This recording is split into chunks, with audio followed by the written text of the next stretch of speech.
kurang lebih 1 jutaan tuh yang sekarang terdata yang sudah masuk dalam daftar hapus buku. Oke. Pertanyaannya, apa sih kriteria-kriteria pengusaha-pengusaha UMKM yang masuk dalam daftar hapus buku atau yang akan mendapatkan penghapus tagihan? Yang pertama kalau di dalam di PP tersebut, yaitu yang piutang atau hutang maksimalnya 500 juta. Jadi dari 5 juta, 10 juta, 20 juta, 50 juta, 100 juta sampai 500 juta. Namun setelah kita klasifikasi itu rata-rata paling besar maksimal average-nya ya itu di antara di bawah 50 juta ke bawah tuh. Jadi which is itu rata-rata adalah penggiat UMKM kelas super mikro, bukan lagi di mikro tuh, super mikro dan ultra mikro. Ini yang tersebar nih di seluruh Indonesia, itu satu. Lalu yang kedua, dia sudah masuk dalam daftar hapus buku terhitung 5 tahun sebelum PP ini ditetapkan. Jadi 5 tahun yang lalu, jadi kita mundur aja ke belakang tuh.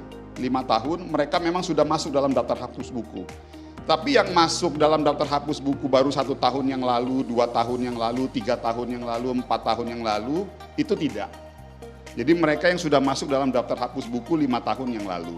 Loh, lalu bagaimana dengan kami-kami ini semua? Poinnya saya mau sampaikan begini dulu. Biar kita fair ya, artinya kedua belah pihak fair.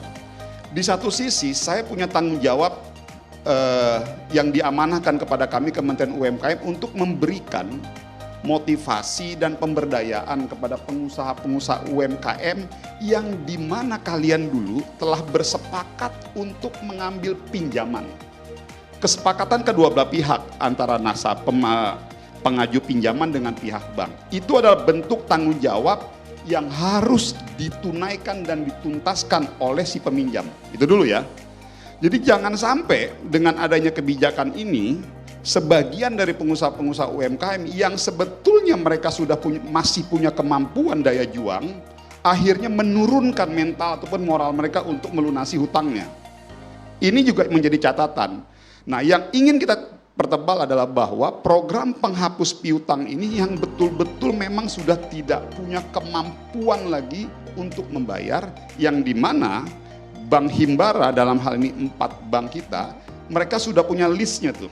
Nah, dari dulu tuh mau dihapus tagihkan tuh. Jadi ini box hapus buku, itu mau dipindahkan ke dalam box hapus tagih supaya mereka bisa diputihkan kembali dan mereka punya nafas barulah untuk mengajukan pinjaman kembali.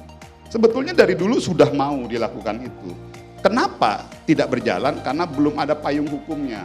Nah, payung hukum inilah yang dilakukan di era Pak Prabowo sebagai sebuah bentuk simbolisasi pesan besar Pak Prabowo kepada publik seluruh Indonesia bahwa beliau sebagai Presiden Republik Indonesia memiliki sebuah niat affirmative action kepada seluruh masyarakat kita yang memang betul-betul sudah tidak punya kemampuan.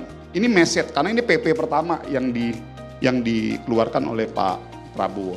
Oleh karena itu, kami sebagai pembantu-pembantunya harus betul-betul merealisasikan ini sebaik-baiknya, Mbak. Oke. Jadi poinnya di situ dulu tuh, jadi beberapa kategori-kategori itu.